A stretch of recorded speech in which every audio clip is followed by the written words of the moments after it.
So in this problem, we're back to my minivan, and I've made a little sketch here, what it looks like. So you can see there's the left door handle, there's the right door handle. Should really also indicate the fact that there's an inside one.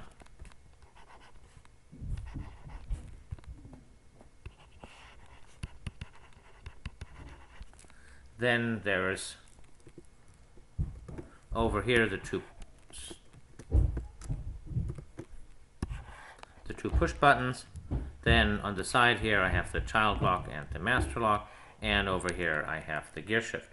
I find it helpful to just draw this all up, even though the layout of all of these switches is sadly burned into my memory, because I have just this car, and every time when my wife tells me, open the doors, then in panic I push all of these buttons at random, and she tells me I'm an idiot.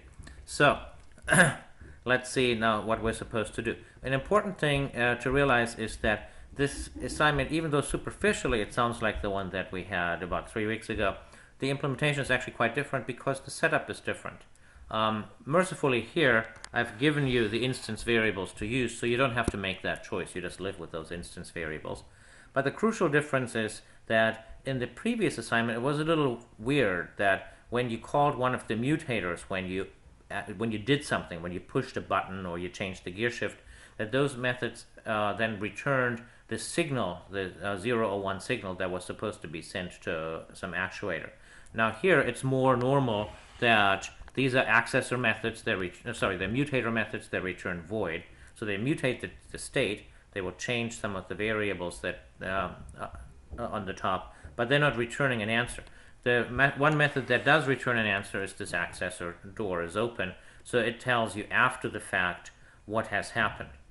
So door is open, in fact, does absolutely nothing but report the state. For simplicity, instead of having two methods, one for the left, one for the side, one puts this here as a parameter, and then it returns one or the other. So now we're going to have to think through these various methods here. The toggle ones, you've done something like that before. In general, if you want to toggle a Boolean variable, then you want to use the not operator, whereas before we used the 1 minus thing, which was kind of similar, but that's because we didn't have Boolean variables yet. So here is how you toggle the master unlock switch. Here is how you toggle the child lock. You simply set the new Boolean to not the previous state.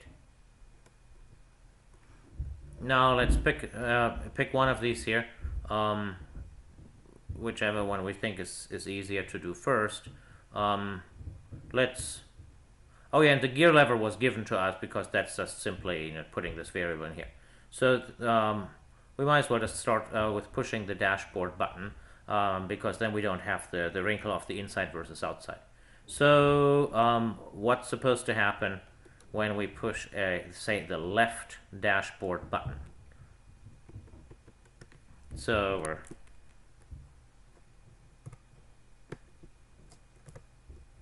we're pushing this button here, and what's the effect on the door? Well, we have to make sure that the child lock is not activated, the master unlock must be activated, and we must be in park. And if all of those conditions are true, then the door will do something, and so it'll then flip the door state.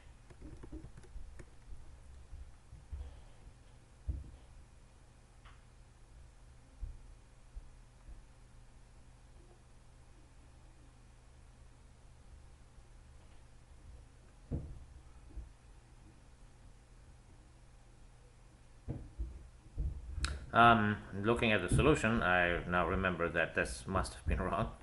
So let's have another look at the description here. Oh, the child lock only deals with the inside handles. I told you I can never figure out how my own car works. So the dashboard button has nothing to do with the child lock. It only depends on the master unlock key and the park lever, of course. So this is the condition for being able to work the button, and now we just need to do what we do. We need to figure out which of the doors we were talking about. That's over here. And in that case, once we're getting inside this if, the inner if, we know that the button is operative, and then we just toggle using again that not trick, either the left door or the right door state. Now let's look at the pull handle one. And in the pull handle one, I could now do the same thing, except what I could do is I could so duplicate this condition, and then I could deal with the fact that if it was the inner handle, then I also have to look at this other case. So remember, the inner handle was also controlled by the child lock button. So what I could do here is I could maybe add extra logic for the inner handle, and the child lock button. But in the interest of cleverness, I didn't do that. What instead I said that let's suppose that someone pulled the inner handle and the child lock was activated. In that condition, nothing should happen. But if they pulled the outer handle, then the child lock doesn't matter, and if the child lock was not activated, then it doesn't matter either. So it's only when both of these are true that I should do absolutely nothing. What should I do if this guard wasn't activated? Then I should toggle the left or the right door exactly in the same way as the dashboard button. So here I'm just going to call back the other case. So reducing something to a previous case, that's something that you see both in math and in computer science. And that's what goes here. That way I don't have to rewrite all of that fuzzy logic, which is kind of error prone. If you didn't do that this time, that's fine, because it was such a complicated mess of conditions. But it is a good thing to try to look out for whether you can reduce unnecessary duplication. Every time that you have something complicated, there's room for error, and if you duplicate it, there's twice the room for error. So removing that is a good idea. All right, so really what you're going to have to do to understand the solution is to look at it carefully, to work through a few more cases. It is fairly arbitrary and quite fussy.